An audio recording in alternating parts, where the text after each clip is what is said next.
ठीक है, देखो क्या बोला। वैसे तो जनरली हमने बोला कि प्रीवियस ईयर कब से स्टार्ट होएगा आपका, 1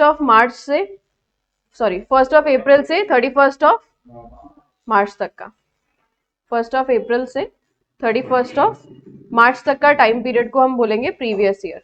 बट जैसे सपोज आप अपना एग्जाम्पल ले लो, आप सीएमए बने, आपकी नौकरी लगी अगस्त के आसपास या सितंबर में लगी आपकी जॉब, तो आपके लिए तो 1 अप्रैल मैटर ही नहीं करता ना। तो ये सितंबर से लेकर के मार्च तक की जो इनकम तुमने अर्न करी, उस पे क्या तुमको टैक्स ही नहीं पे करना? टैक्स तो पे करना होगा ना। तो तुम्हारे लिए प्रीवियस ईयर कब से कब तक का होगा? सितंबर से लेकर के मार्च तक का। मतलब सिंपल इतनी सी बात कि अगर किसी भी इंसान का कोई नया सोर्स ऑफ इनकम साल के बीच में बनता है, तो उसके लिए प्रीवियस ईयर कहां से होएगा? उस टाइम से होएगा जब से वो new source of income generate हुआ है। फॉर न्यू बिजनेस या फिर source of income, date of such source till 31 March. उसके बाद से फिर वो साल भर का टाइम पीरियड हो जाएगा। जैसे तुम्हारी सैलरी की अगर है, तो हम सितंबर, अक्टूबर, नवंबर, दिसंबर, जनवरी, फरवरी, मार्च, तुम्हारी केवल 7 महीने की सैलरी लेकर के और उस पर ही टैक्स देंगे। पूरे 12 महीने की सैलरी नहीं लेंगे, वो तो अभी तक अर्न ही नहीं करी ना तुमने। आज सीखेंगे कितनी इनकम पे क्या टैक्स लगता है, कौन सा रिजीम है, ओल्ड और न्यू दो आ गए। नॉर्मली तो फिर 2.5 लाख, 2.5 लाख तक नेल होता है।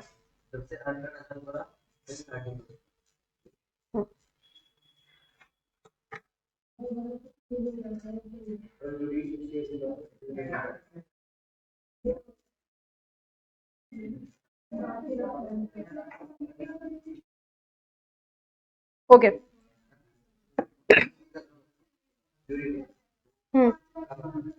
जुरिडिकल का मतलब जो जुडिशियल की नजरों में सही है। जैसे आज अगर अपन आपके इंस्टीट्यूट की बात करते हैं, तो आपका इंस्टीट्यूट क्या है? एक स्टैट्यूटरी इंस्टीट्यूट है, लॉ ने ही बनाया है उसको।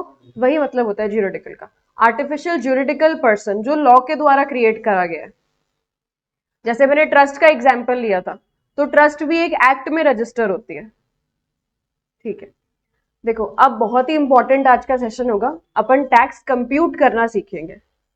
उससे पहले एक बेसिक जानकारी लो कि 2021 तक केवल एक ही तरीके का टैक्स स्ट्रक्चर चलता था, एक ही लिमिट्स थी, कुछ स्लैब दे रखे थे हमको, बस वही चलता था।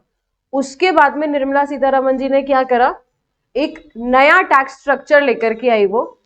उसको लाने से पुराना वाला स्ट्रक्चर अबॉलिश नहीं हुआ है अभी तक भी। लेकिन अगर आप रिटर्न फाइल करते हो और बाय डिफॉल्ट जाते हो, तो आप बाय डिफॉल्ट किस में जाओगे? न्यू टैक्स स्ट्रक्चर के अंदर। और वो नया टैक्स स्ट्रक्चर जो है वो है सेक्शन 115 BAC, सेक्शन 115 BAC। ये जो है, ये आपका क्या है? न्यू टैक्स स्ट्रक्चर, और यही डिफॉल्ट है। अगर आप कोई ऑप्शन सिलेक्ट नहीं करते हो, तो आप बाय डिफॉल्ट इसके अंदर जाते हो, और इसे हम लास्ट में पढ़ेंगे।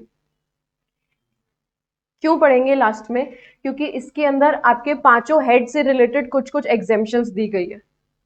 अभी अगर मैं वो एग्जेम्पशन तुम्हें बताऊंगी तो तुमको पता ही नहीं लगेगा। लीव ट्रैवल कंसेशन क्या होता है? सैलरी हेड पढ़ेंगे तब पता लगेगा क्या होता है। स्टैंडर्ड डिडक्शंस मिलती है सैलरी के अंदर, वो पूरा सैलरी हेड पढ़ोगे तब उस चीज के बारे में पता लगेगा। तो 115 BAC जो है, वो जब आपको पूरा टैक्स आ जाएगा ना, तब आप इस सेक्शन को समझ सकते हो, इस रिजीम को समझ सकते हो। अभी हमारे समझने के लिए क्या है? जो हमारा पुराना वाला टैक्स स्ट्रक्चर था, जिसे अब क्या कर दिया? ऑप्शनल कर दिया गया। अब अगर आपको पुराने हिसाब से टैक्स पे करना है, तो आपको ये ऑप्शन सिलेक्ट करना पड़ेगा। आपको 115 BAC से ऑप्ट आउट करना पड़ेगा, और तभी आप ये ऑप्शनल टैक्स स्ट्रक्चर से टैक्स पे कर सकते हो।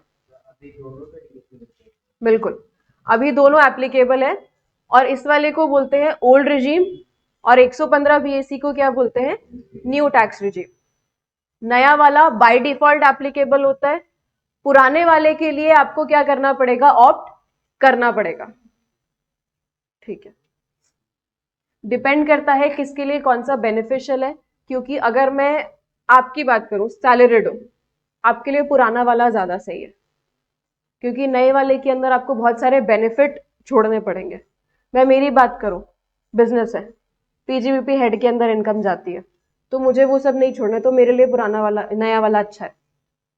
तो ये डिपेंड करता है आपकी किस टाइप की इनकम है, और वो सब तुम कब समझ पाओगे, जब तुम पूरा टैक्स के प्रोविजंस पढ़ पाओगे, जब तुम्हें सैलरी हेड पता होगा क्या क्या हमें बेनिफिट मिलते हैं, कहाँ कहाँ पर हमें टैक्स पे करना है, तुम्हें पीजीबीपी के सारे सेक्शंस पता होंगे कि हमारा टैक्स लगता किधर है, क्या क्या हमें सरकार ने फायदे दे रखे हैं। जैसे सैलरी के अंदर तुम्हें एम्प्लॉयर पैसा देगा घर में रहने के लिए, हाउस रेंट अलाउंस, या तुम्हें घर ही देगा रहने के लिए, रेंट फ्री अकोमोडेशन, वो सारी चीजें यहाँ पर छोड़नी पड़ती हैं अगर आप नया वाला स्ट्रक्चर लेते हो तो। ठीक है, तो सैलरीड के लिए मेरी नजर में वो खराब है, बिजनेस वाले के लिए वो अच्छा है। सैलरी हम सीटीसी लेते हैं, क्योंकि सीटीसी में क्या होता है, आप पहले बेसिक लेते हो, उसके बाद आपको जो डीए मिलता है वो कंप्यूट करते हो। पूरा खाना एक बार में नहीं खाना, पहले स्टार्टर्स चल रहा है अभी, फिर मेन कोर्स आएंगे पांचों हेड, और फिर डेजर्ट आएगा, छोटे मोटे लास्ट के चैप्टर्स। तो रुक जाओ, सबसे पहले हेडिंग लगाओ रेट ऑफ टैक्स।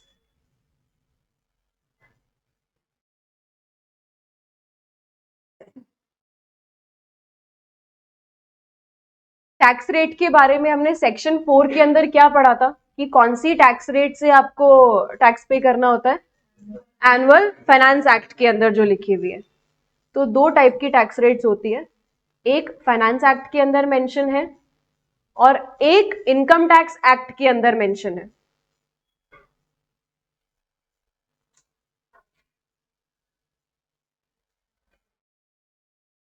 सारी की सारी tax rates generally finance tax के अंदर, फाइनेंस एक्ट के अंदर ही मेंशन होती है। जनरल टैक्स रेट्स जितनी भी है, और जनरल टैक्स रेट्स क्या होती है, आपकी टैक्सेबल इनकम पे जो आप फाइनल टैक्स रेट लगाते हो वो होती है जनरल टैक्स रेट। वो पूरी कहाँ मेंशन है, फाइनेंस एक्ट के अंदर। तो फिर इनकम टैक्स एक्ट में क्या मेंशन है, स्पेशल टैक्स रेट्स। जैसे फॉर एग्जांपल आपको कोई लॉन्ग टर्म कैपिटल गेन हुआ, उसके लिए स्पेशल टैक्स रेट है 20%, उसके लिए आप पर ये जनरल रेट नहीं लगेगी। वो लॉन्ग टर्म कैपिटल गेन की इनकम को अलग निकालोगे, उस पर फ्लैट रेट लगाओगे 20%। आपको कोई शॉर्ट टर्म कैपिटल गेन हुआ, 15% अलग से रेट दे रखी है। आपको कोई केबीसी में गए, तुम मान लो अर्जित गया केबीसी के अंदर, 7 करोड़ जीत करके आ गया, इस पे स्लैब रेट, मतलब ये जनरल रेट ना लग करके स्पेशल रेट लगेगी 30%।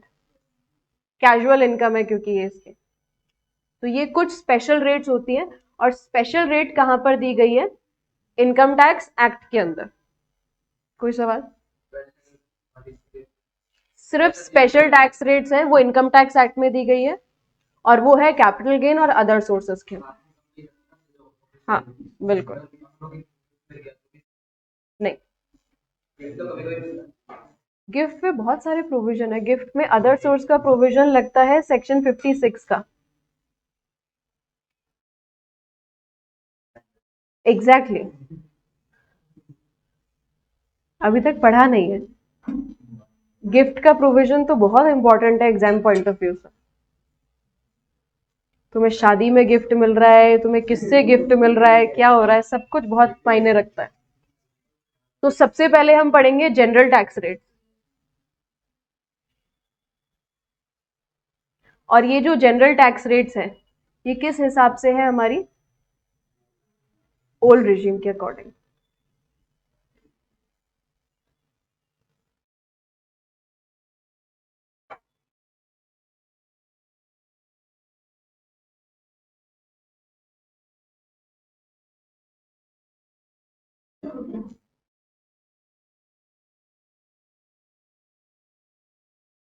Individual, HUF, individual, HUF, AOP, BOI, AJP मतलब आर्टिफिशियल ज्यूरिडिकल पर्सन। इन सब के लिए जो रेट्स एप्लीकेबल होती है वो होती है स्लैब रेट। अलग अलग स्लैब्स में इनकम को बांट दिया है कि अगर आपकी इनकम इतनी है तो आप पे इतना परसेंट टैक्स लगेगा, इसके ऊपर इतनी है तो इतना टैक्स लगेगा, ऐसे स्लैब्स में डिवाइड कर दिया। अब वो स्लैब का मतलब क्या है कि अगर आपकी टोटल इनकम 2.5 लाख तक है तो आपको कुछ भी टैक्स पे नहीं करना। अगर आपकी सालाना टोटल इनकम 2.5 लाख रुपए तक है तो आपको कुछ भी टैक्स पे नहीं करना है, निल है। 2.5 लाख से ऊपर 5 लाख तक 5% टैक्स पे करना है। 5 लाख के ऊपर 10 लाख तक 20% टैक्स पे करना है। और अगर आप 10 लाख से भी ज्यादा कमा रहे हो तो आपको 30% टैक्स पे करना है, जो कि तुम सब कमाओगे सैलरीड होने के बाद। पहली नौकरी तुम सबकी लगेगी। ज्यादा है, 3 लाख से स्टार्ट होती है और अबव 15 लाख तक है। हाँ हाँ, क्या कह रहे हो?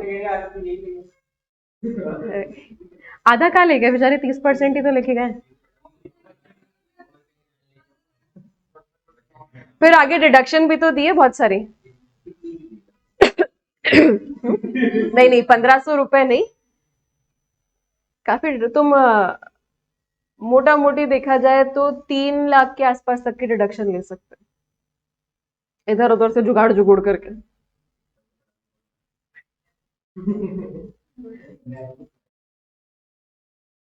ठीक है, ये होती है स्लैब्स। इधर जो लिखे हुए हैं ये 2.5 लाख, 2.5 से 5, 5 से 10, 10 के ऊपर, इन्हें बोला जाता है स्लैब। तो अप टू 2.5 लाख निल, 2.5 लाख से ऊपर 5 लाख तक, इसका मतलब मैं बोल दूं नेक्स्ट 2.5 लाख है ना, पहले 2.5 लाख पे तो कुछ भी नहीं लगा, अगले 2.5 लाख के ऊपर 5%, फिर नेक्स्ट 5 लाख से 10 लाख, इसका मतलब 5 लाख, नेक्स्ट 5 लाख के ऊपर कितना लगा, 20%। और अगर 10 लाख के ऊपर कमा रहे हो तो कितना लगा, 30%। क्वेश्चन से समझते हैं, समझ गई मैं तुम्हारी भावना। जैसे अब अगर अदर इधर अपन किसी का नए बच्चे का नाम लिख लेते हैं, दिया का नाम लिख लेते हैं। दिया 12 लाख रुपए कमा रही है, मिस्टर हटाना पड़ेगा फिर। लो, दिया की इनकम है कितनी, 12 लाख। एक एग्जाम्पल है ये। दिया की एनुअल इनकम कितनी है, सपोज 12 लाख। अभी तुम कंप्यूट मत करो हरी। हाँ, वेरी गुड। अभी केवल इस एग्जाम्पल से समझना, 12 लाख की इनकम है उसकी, इंडिविजुअल है, स्लैब रेट लगेगा। पहला 2.5 लाख जो है इस 12 लाख में से, वो क्या हो जाएगा, निल। पहले 2.5 लाख पे कुछ भी नहीं लगेगा। नेक्स्ट 2.5 लाख के ऊपर 5% लगेगा, तो 2.5 लाख का 5%, 12,500। इसका मतलब अगर कोई इंसान 2.5 और 2.5 कितना, 5 लाख कमा रहा है तो उसको कितना लगेगा, 12,500 तो लगेगा ही लगेगा। अब दिया क्योंकि ज्यादा कमा रही है 5 लाख से, तो नेक्स्ट 5 लाख पे कितना लगेगा, 20%। कितना हो गया, 1 लाख। पैसे कितने के हो गए इसके, 5 उधर 5 इधर, 10 लाख हो गए टोटल। 10 लाख के ऊपर टैक्स लगा दिया, बचा कितना, 2 लाख। इसका मतलब लास्ट जो हमने पढ़ा था ना, अबव 10 लाख, तो वो 10 लाख के ऊपर कितना लगना था, 30%। 10 लाख के ऊपर कितना बचा था, 2 लाख रुपए बचा था। उस 2 लाख पे कितना लगाया हमने, 30%। कितना आ गया, 60,000। तो दिया को टोटल टैक्स कितना देना है, 1,72,500। वापस समझना स्लैब का मतलब, 12 लाख रुपए कमाए इसने। एक बार वापस समझो, एक बार में समझ नहीं आता स्लैब कभी भी। 12 लाख रुपए कमाए इसने। इस 12 लाख में से हमने पहले 2.5 लाख के ऊपर तुमको क्या बोला? निल। मतलब 12 में से 2.5 लाख हटा दो, उस पर कोई भी टैक्स नहीं लगेगा। इसके बाद वाले नेक्स्ट 2.5 लाख के ऊपर कितना लगेगा? नेक्स्ट 2.5 लाख के ऊपर कितना लग गया? 5%, यानी कि 12,500। तो 2.5 लाख यहां हटा दिया, 2.5 लाख यहां हटा दिया, कितने हटा दिए? 5 लाख रुपए हटा दिए। फिर नेक्स्ट 5 लाख के ऊपर, नेक्स्ट 5 लाख के ऊपर कितना लगना था? 20%। तो कितना लग गया? 1 लाख रुपए। कितनी इनकम आपने कंसिडर कर ली? 10 लाख रुपए कंसिडर कर लिए। तो अब बैलेंस कितना बच गया? 2 लाख। उस बचे हुए बैलेंस के ऊपर कितना लगाना है हमें? 30%। हाँ, बचे जितना भी बचेगा एक्स्ट्रा, उस पे कितना लगाना है? 30%।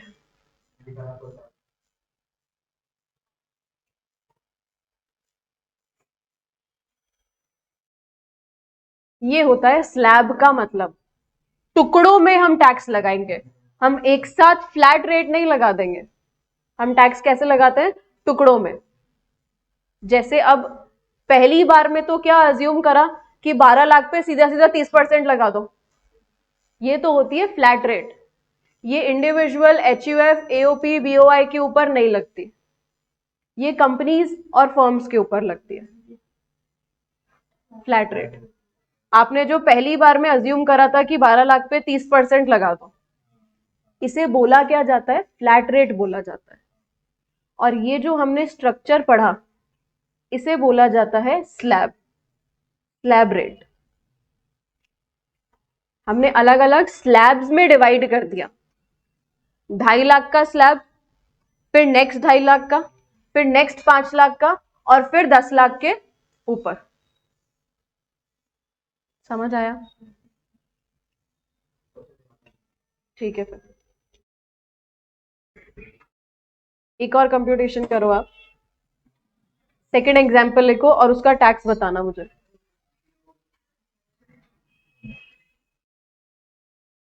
Example number 2।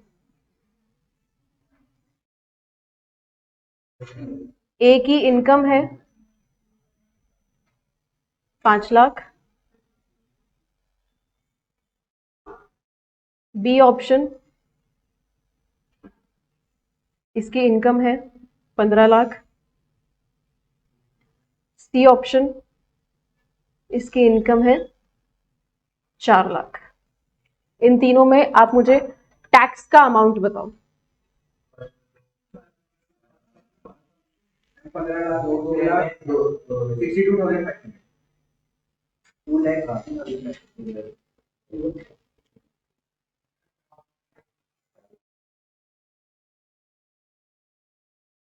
62,500।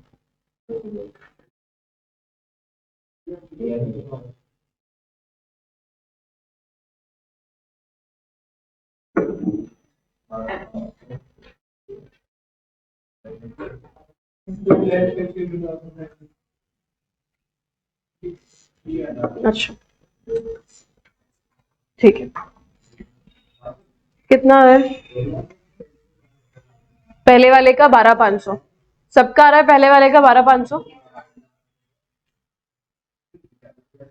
देखो ए ऑप्शन में ये कितना अर्न कर रहा है?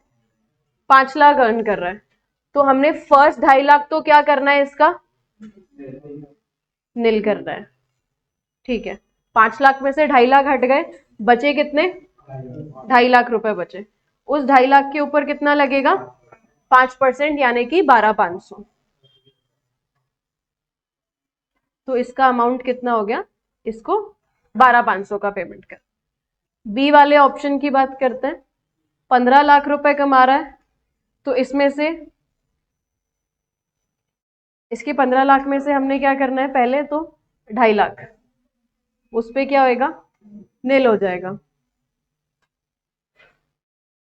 नेक्स्ट 2.5 लाख के ऊपर 12,500। नेक्स्ट 5 लाख 1 लाख। अब कितना इसका बैलेंस बच गया? देखो 2.5 और 2.5, 5 इधर और 5 इधर, 10 लाख चले गए। तो अब लास्ट इसका कितना बच गया? 5 लाख। 5 लाख पे कितना लगेगा? 30%, तो 1,50,000। तो टोटल टैक्स कितना पे करना है इसको? बिल्कुल। सी आ गया। कितना कमा रहा है?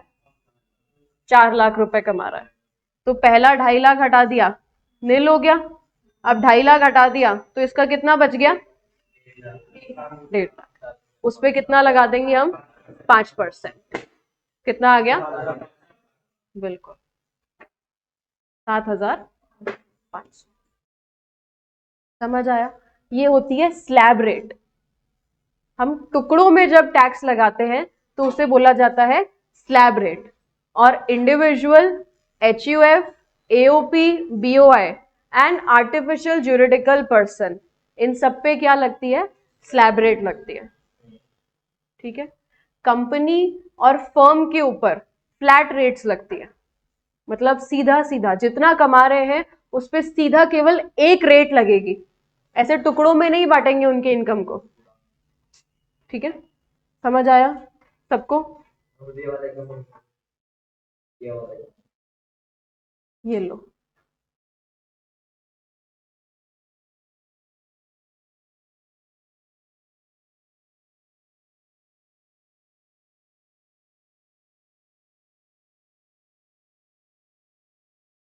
यही स्लैब आपके न्यू रिजीम के अंदर है, बस अमाउंट बदलती है। जैसे उसमें स्टार्टिंग जो है वो 2.5 लाख नहीं है, 3 लाख है।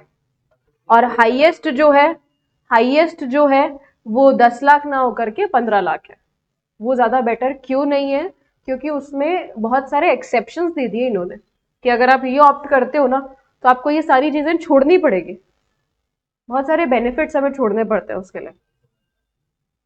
स्लैब रेट किस किस पे लगती है? स्लैब रेट लगती है individual, HUF, AOP, BOI and AJP। Individual, HUF, AOP, BOI, AJP, इन सब पे स्लैब रेट लगती है। कंपनी, फर्म, प्रिंसिपल के ऊपर जनरली लगता ही नहीं है, बट इन तीनों के ऊपर क्या लगता है? कोऑपरेटिव सोसाइटी को अगर ले लेते हैं तो इन पर फ्लैट रेट लगती है। BOI इनकम कमाता है ना, क्यों नहीं कमाता? पर इनकम तो हुई है ना। हाँ, मोटिव नहीं होता बट इनकम तो अर्न हुई है ना। अब बिना मोटिव भी इनकम अर्न हो गई तो हो गई। देखो एक सिंपल सी मैं बात बताऊं आपको, ये आउट ऑफ द सिलेबस, कि इनकम टैक्स जो है ना वो कुछ नहीं देखता, बस इनकम देखता है। चाहे वो इनकम लीगल हो, इलीगल हो, किसी मोटिव से कमाई हो, बिना किसी मोटिव के कमाई हो, बस इनकम होनी चाहिए। इनकम टैक्स बीच में कूद जाएगा। और कैसे कमाएगा? हाँ?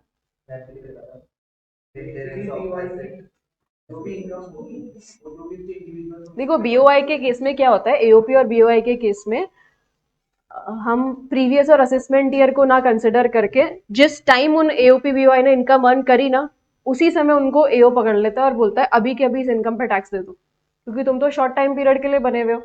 तुम असेसमेंट ईयर में कंप्यूटेशन करोगे वो सब नहीं चलेगा। हाँ, तो थोड़ा सब्र रखो, सारी चीजें आएगी आगे जा करके। अभी नेक्स्ट सीनियर सिटीजन के केस में। अच्छा पहले तो मैं आपसे जानना चाहूंगी सीनियर सिटीजन क्या होता है? 60 अबव है ना। एक जनरल मन यही कहता है, यही कहता है भाविका, बुजुर्ग। 60 साल से ऊपर को क्या बोलेंगे हम? सीनियर सिटीजन बोलेंगे। लेकिन इनकम टैक्स के अंदर 60 साल के साथ साथ आप इंडिया के क्या होने चाहिए हो? रेजिडेंट होने चाहिए हो। अब रेजिडेंट क्या होता है ये नेक्स्ट चैप्टर में पढ़ेंगे, रेजिडेंशियल स्टेटस में। अभी केवल इतना सा मान लो, कि सीनियर सिटीजन इनकम टैक्स के अंदर, पूरे इनकम टैक्स में हर जगह जहां पर भी सीनियर सिटीजन बोला है ना, उसका मतलब है रेजिडेंट प्लस 60। कोई इंसान मान लो 60 साल का तो है बट इंडिया का रेजिडेंट नहीं बन पाया, तो वो सीनियर सिटीजन नहीं होएगा। क्वेश्चंस में हर जगह ये कंफ्यूजन कर देता है कि आपको 60 की एज तो दे दी बट वो रेजिडेंट नहीं है, नॉन रेजिडेंट है या नॉट ऑर्डिनरी रेजिडेंट है, स्टेटस अलग है उसका, तो वो सीनियर सिटीजन नहीं होगा। क्या होता है इनकम टैक्स के अंदर senior citizen? Plus resident, 60 plus resident, और सुपर सीनियर सिटीजन होता है 80 के ऊपर। हाँ, नहीं रह जाता है। तो देखो इनके लिए स्लैब कुछ अलग रखी है। रेजिडेंट इंडिविजुअल, आपने अभी इंडिविजुअल की स्लैब रेट्स लिख ली जो बुजुर्ग नहीं है।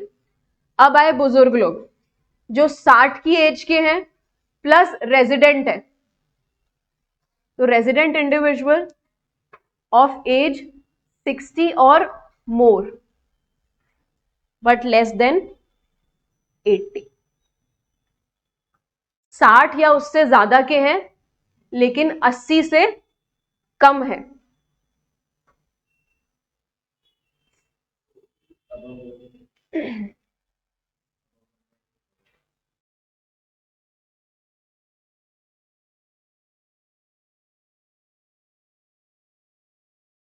अच्छा,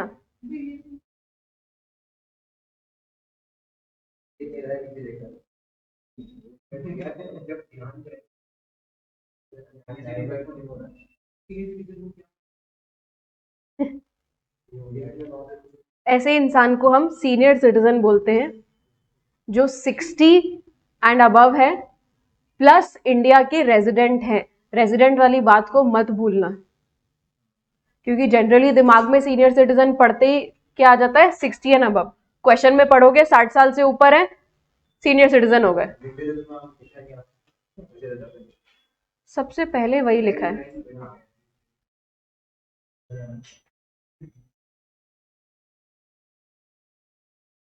अगर आप रेजिडेंट हो प्लस 60 अबव हो तो ही आप सीनियर सिटीजन माने जाओगे इनकम टैक्स के अंदर।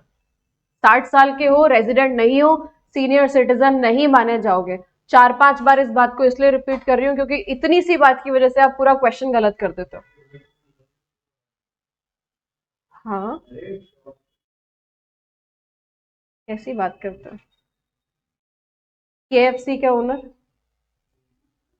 सीनियर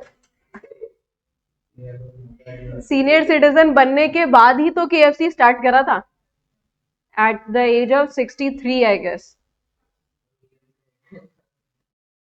रियल में तो है ना इंसान। तो अब सीनियर सिटीजन के लिए स्लैब रेट क्या है, उनको थोड़ा सा रिलैक्स करा और बोला कि आपको 3 लाख तक कुछ भी टैक्स पे नहीं करना। भाई क्या होता है, सीनियर सिटीजन होने के बाद में नौकरियां थोड़ी कम मिलती है, पैकेजेस उतने नहीं मिलते, आपकी सैलरी जो है वो क्या हो जाती है, थोड़ी कम हो जाती है। पहले तो आप रिटायर हो गए, रिटायर होने के बाद अगर आप रीजॉइन करना चाहते हो तो आपको उतना पैकेज नहीं मिलता, उतना पैसा नहीं मिलता, बिकॉज कंपनीज को लगता है कि एफिशिएंसी उतनी नहीं हो पाएगी। इसीलिए इनकम टैक्स में इनको क्या करा, 3 लाख तक के लिए बोल दिया कि आप पर कोई भी टैक्स नहीं लगेगा। 3 लाख से ऊपर 5 लाख तक कितना टैक्स पे करना है, 5%। 5 लाख से ऊपर 10 लाख तक 20%, और 10 लाख के ऊपर 30%।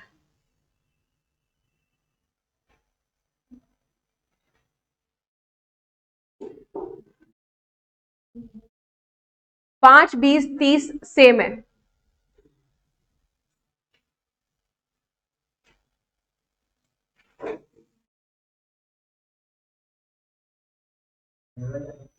हम्म हम्म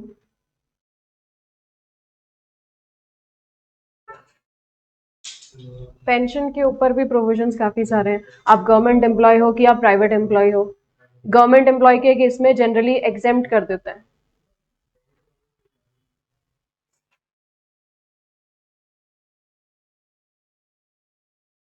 अप टू 3 लाख नील, 3 लाख से ऊपर 5 लाख तक 5%, 5 लाख से ऊपर 10 लाख तक 20% और 10 लाख से ऊपर 30%।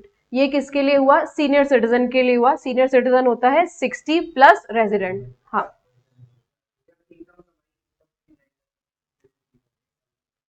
अगर आप 1 को, बहुत ही अच्छा सवाल है ये, अगर आप 1 को मतलब आपके असेसमेंट ईयर के पहले दिन, मान लो असेसमेंट ईयर के पहले दिन कोई इंसान क्या हो रहा है, 60 साल का बन रहा है, 60 साल का हो रहा है, तो हम उसको 60 का माने कि 59 का माने? क्योंकि जब इनकम कमाई तब तो 59 था।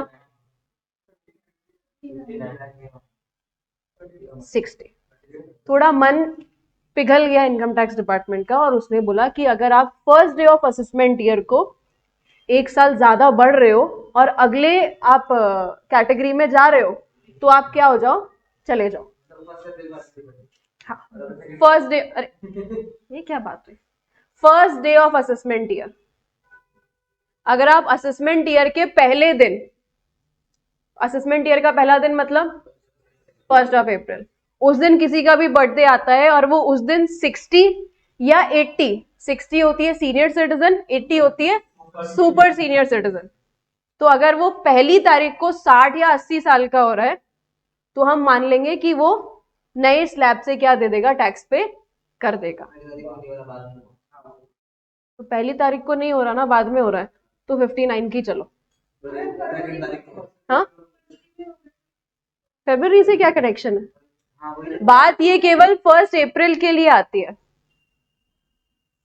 अगर 1 अप्रैल से पहले ही हो गया तब तो बात ही खत्म हो गई, तब तो 60 साल का हो ही गया ना।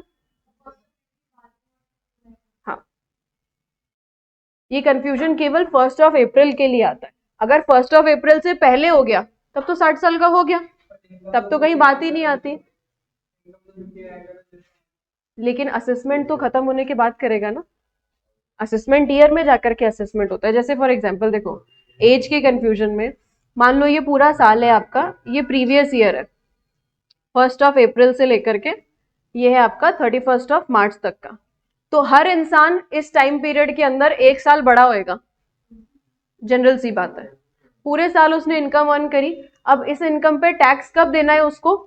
असेसमेंट ईयर में।